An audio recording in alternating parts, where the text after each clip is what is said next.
A Murmur in the Trees to Note by Emily Dickinson, 1830 to 1886. A murmur in the trees to note, not loud enough for wind. A star not far enough to seek, nor near enough to find. A long yellow on the lawn, a hubbub as of feet, not audible as ours to us, but dapperer, more sweet, of hurrying home of little men, to houses unperceived. All this and more, if I should tell, would never be believed. Of robins in the Trundle bed, how many I espy, whose nightgowns could not hide the wings, although I heard them try.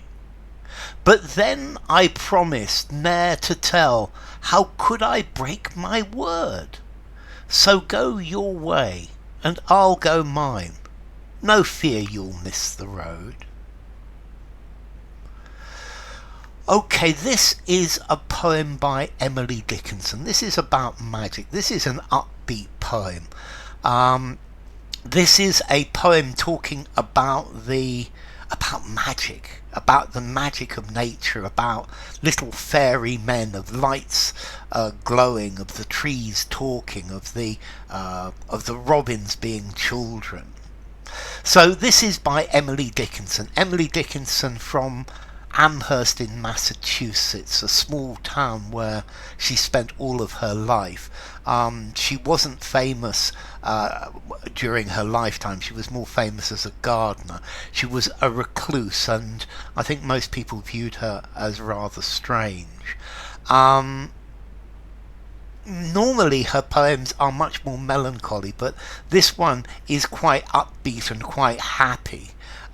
It's a celebration of nature, of spirituality. It's about appreciation of nature, excitement, happiness. That the world is full of magic, and it's there, but only if you can see it, only if you're ready to look for it, only if you are tuned to try to find it. And this is a different road, a different mind. It's emphasizing the beauty of nature, and it's talking about a way of life that allows you to appreciate the mysticism of nature, or the beauty of nature. So, a murmur in the trees to note, not loud enough for wind. So there's a murmur in the trees, there's a sound in the trees, but if you actually notice it carefully, it's not loud enough to be the wind. So this is a murmur, this is something else, this is something magical. A star not far enough to seek, nor near enough to find. So a star that's too far away to go hunting for, but it's not near enough for you to find. So this is a light, but it's not a star in the sky. It's a star that's closer, but you don't know where it is, what it is. A long yellow on the lawn. So this is the sun. This is a line of sun going across her lawn, and this is the magic. A hubbub, a noise, as of feet, but like footsteps. So she can see in the evening the sun's going down, and there's this line of sun on the lawn, and she can hear this noise of feet, not audible as ours to us, but dapperer, more sweet. So these footsteps, they're not like our own. They don't sound like our own. They're not loud, but they're more dapper. They're more elegant. They're more beautiful, more sweet. They're sweeter than ours. And maybe this is a hurrying home of little men to houses unperceived. So this is the elves going back home after work, having done their day's work. This is the elves returning to work, and this is the sound of the feet of the elves all rushing home. All this and more, if I should tell, would never be believed.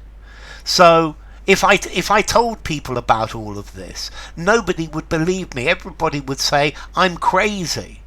So this sound in the trees, this sound of feet is actually the sound of the elves going home, and I can hear this. But they're going home to their hidden houses. But let's see, if I talked about this, no one would believe me.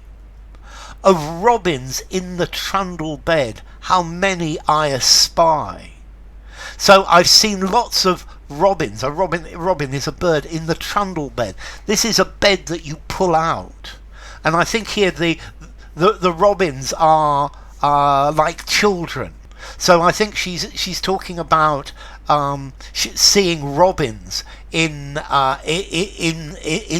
the house in a trundle, or in a trundle bed, and she can see lots of them, and they're wearing nightgowns. They're ready to go to bed, and they're trying to hide their wings. And I heard them trying to hide their wings, but this was like a magical sight. Robins in a bed that rolls out, and I could see lots and lots of them, and they're trying to hide their wings under their nightgowns. And this is another moment of magic. But then I promised ne'er to tell. But I promised that I would never tell anybody about this.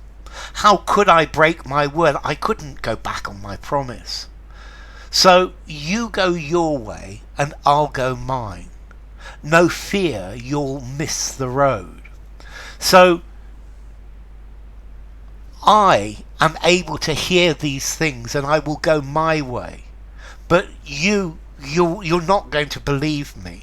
Go along your wide road. Go along the open road that everybody travels by. The road that won't believe. That's not attuned to this magic. Continue down your road of blindness, your road of science and modernity and the mainstream thought, and don't. And you won't miss the way. You'll see it, but you won't see all of these magic things. You won't see the robins as elf children. You won't hear the feet of the elves. You won't see the magic of nature. So this poem is talking about the magic of nature, the beauty of nature. That there's a world out there that is beyond the world of science. This is almost like a spiritual world of magic, of fairies, of mysterious lights, of the sun, of a natural world that is full of magic that is beyond our understanding. So, A Murmur in the Trees to Note by Emily Dickinson.